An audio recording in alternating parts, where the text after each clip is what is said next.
Hello everybody and welcome back to the channel where today we're going to be reviewing yesterday's Packers blowout win against the Arizona Cardinals, where almost all phases of the game went to perfection really. Just a few nitpicks here and there. I'm looking at you, Braden Narvison.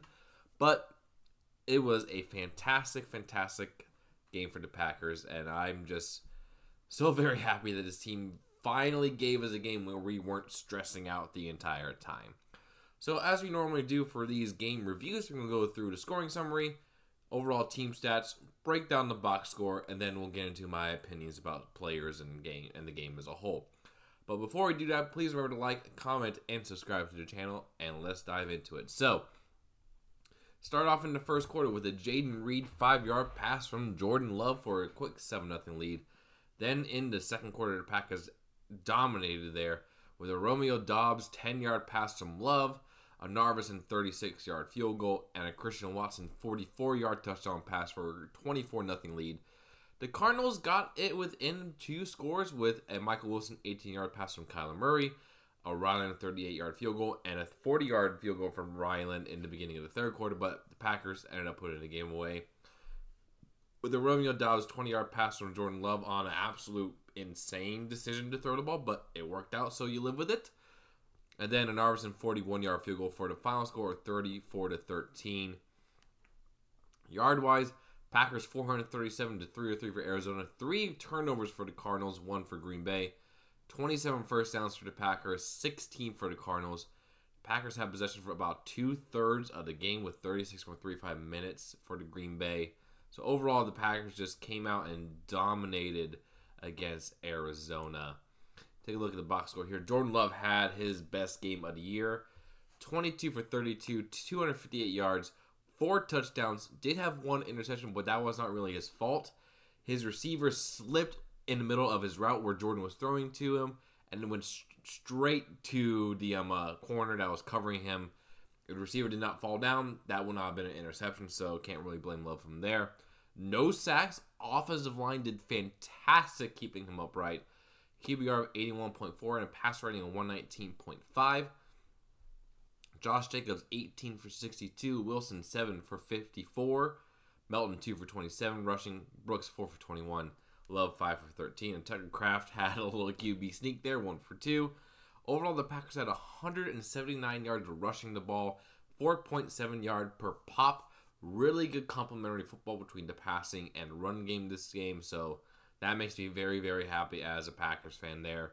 Receiving-wise, Watson in his first game back from injury, 3 catches, 68 yards, and a touchdown, including a 44-yarder. Doubs, 3 for 49 and 2 touchdowns after his suspension last week. He seems like he's kind of back in mold. Everyone's kind of with him, around him, so good for us there. Sims, 2 for 38. Jaden Reed, 6 for 28 and a touchdown. Did leave the game with an injury after a muff punt, but he came back later. Jacobs, 3 for 28. Wilson, 1 for 19. Kraft, 2 for 13. Wicks, 1 for 9. He left the game early with an injury, did not return, so that's something to monitor this upcoming week. Melton, 1 for 6 as well. And the fumble recoveries, all on defense. Kenny Clark got one on the Cardinals' last drive. Jai Alexander got a fumble recovery that was done by Evan Williams on a fantastic punch out. And Carl Brooks got the first one when the Cardinals were trying to being a little feisty there. On a screenplay, came up behind James Conner and just punched it out. Yeah, Carl Brooks was quite a steal in the 6th round of last year's draft. So, very, very happy with his defense here. Quay Walker, 11 total tackles, 10 solo. He did struggle in pass coverage, especially against Trey McBride, who, as you see here, 8 for 96 yards, is based on the entire Cardinals offense there. Javon Bullard, 8 for 7. Edgerrin Cooper, 8 for 6. He got a lot more playing time this game, so very excited for that. McKinney, 4 for 4. Did lose his interception streak, which is very sad. Williams, 4 for 4, and a TFL as well. No sacks on the game for the Packers. Did have quite a few pass deflections with Nixon and Alexander.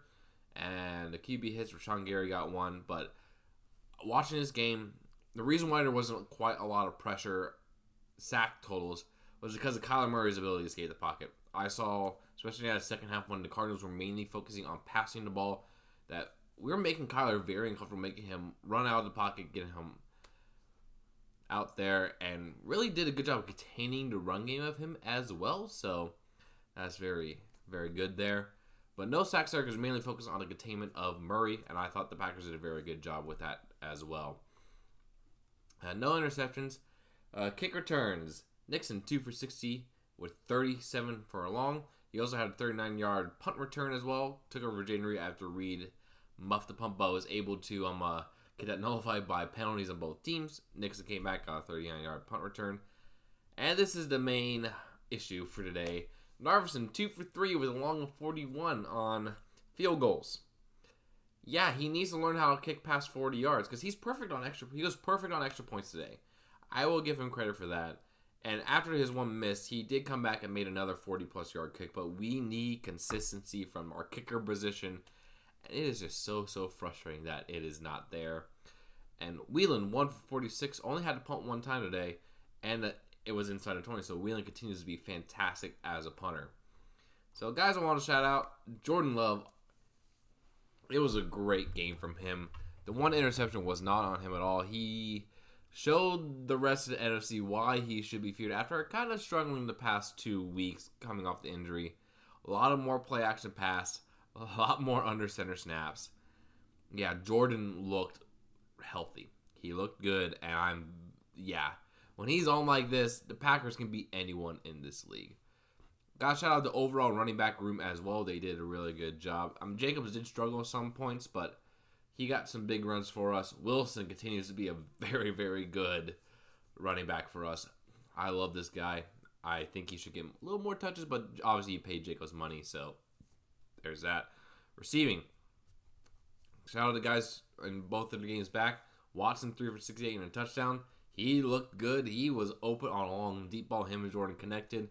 Hopefully he can stay healthy the rest of the year because he has so much potential for us. And he's still a very solid receiver if he doesn't reach full potential.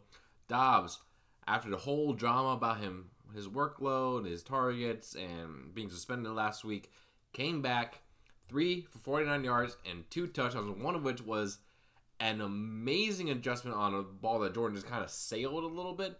Made a good adjustment, came back in for a touchdown. Yeah, I think Romeo is going to be solid for us the rest of the way. I think he'd be okay. Sims got more involved in the pass game, which I thought was surprising. I thought Tucker Kraft would have been more involved in the receiving game, but with Watson and Dobbs coming back, I understand why he would be the best disappointment. Jaden Reed got 6 receptions. Not a lot of yards, but 6 receptions and a touchdown, so he continues to be a stud for the Packers, so good job there. And I got to shout out this defense here, because they took away the Cardinals' strength, which has been running the football. This defense only gave up 89 yards rushing to Arizona. James Conner couldn't do anything. I mean, Trey Benson had 1 20-yarder that was kind of rough, but yeah, did really good there. Kyler Murray did not do anything with his legs. And yeah, very impressed with his defense. We got 3 forced fumbles, which has been incredible. Got to shout out my man, Evan Williams. This guy has been absolutely insane fine for us in the 4th round. He should be the starting safety right next to Xavier McKinney. And I think we saw this week that Jeff Hafley is figuring things out with the defense and who works, who doesn't. As both Edgerrin Cooper and Evan Williams played a lot more in this game, and they both played really, really well. I wouldn't be surprised in the future if it's Quay Walker and Edgerrin Cooper instead of Quay and McDuffie in the next coming weeks. And McKinney and Evan Williams as our safeties with Bullard in the slot, because Bullard has been playing some solid football as well. He did have a couple missed tackles, which is concerning, but overall, the rookies are playing well. Tyron Hopper even got in a bit there too, so good for him. One guy I got to call out on defense is Quay Walker, because he looked absolutely lost in pass coverage this week. McBride was, especially when the Cardinals are getting their offense going in the end of the second and beginning of the third quarters, they targeted the middle of the field on Quay Walker and McDuffie too, and getting it to Trey McBride.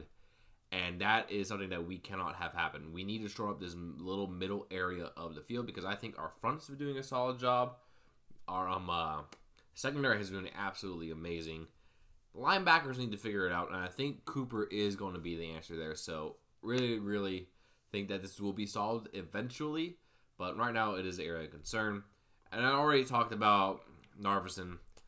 We need to figure out this dang kicker situation, because how is it that we can replace Aaron Jones with Josh Jacobs? Was understandable.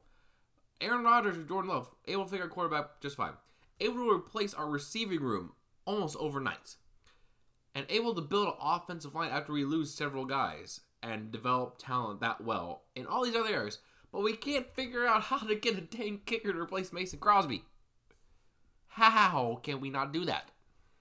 And so we have to have an answer, whether it is by trade, if it's by getting a guy off the street. We just need to figure this dang thing out, because it will cost us. Because this is a very talented team. We're currently sitting at 4-2, tied with the Bears for third in the NFC North. And we have a very interesting schedule coming out, because next week we are home against the Houston Texans. That is going to be a very hard and difficult game for both teams. This is going to be a very close game. Either team can win this. Then we're at Jacksonville, which should be a win. Home against the Lions, too. We just saw absolutely demolish the Cowboys. Then at the Bears. These 4 games are going to be very, very telling of this team. I do think we could probably go 3-1 at best case scenario, because we're going to lose one between the Texans and Lions. If we go 4-0 in this period, I would be shocked. But this team will be competitive. And looking down after the 49ers, not really that difficult to schedule, because we had the Dolphins, who sucked, Lions again, but the Lions are a tough team. At Seattle, who's looked rough. New Orleans looks rough. The Vikings, I think, are going to fall off against the Bears. So if you get past this little period of 5 games here, and even though we had the Jaguars and Bears, but the Bears are I think, a better team they were last year. I think they're a little overinflated because of who they've beaten. That's a discussion for tomorrow. But the Packers can be a really, really in a solid spot after these 4 games. So overall, very impressed with the win. Absolute team performance here. Defense continues to take away the ball, which is something we missed the past few years. Love, love, love it. Do want to get a little more sacks there, though. Jordan Love had his best game of the year, and the run game has been really darn good as well. So, yeah, that's my thoughts on the Packers this week. Let me know what you guys think down in the comments below, and I'll see you again very, very soon. Peace.